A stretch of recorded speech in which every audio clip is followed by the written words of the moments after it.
Assalamu alaikum. Assalamu alaikum salam. Aisha. Ya gajiya? Ya aiki? Ya kwana biyu? Zuna mana. Sama da yau na gode.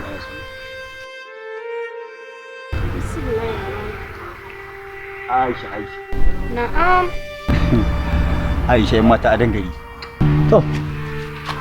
Aisha daga ina ake ne? Daga class nake. Me kake rubutawa ne? Aisha kenan. Wallahi wani waka nake rubutawa. Wannan irin waka ne kake rubutawa? Aisha kenan. Na yi wa abar kauna ta ce, amma idan kina so zan iya rera miki. Ina so. To shi kenan ba damuwa.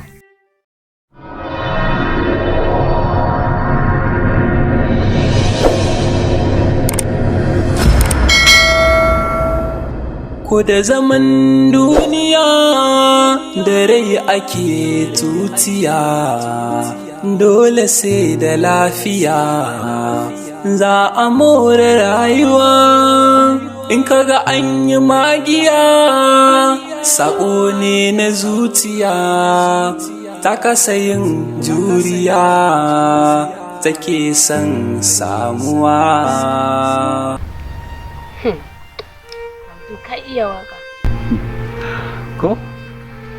Ai dan ma ban gama rubuta bane, ai kina gani. Ai zan zo in miki shi na musamman. Akwai lokacin da zan nuna miki. Zan rera miki gaba daya. To a yanzu in tambaye ka mana. Ina ji. Wa kai mata wannan waka? Ai shi kenan. Ki san ba wani zai rubuta mata wannan waka. Bai wuce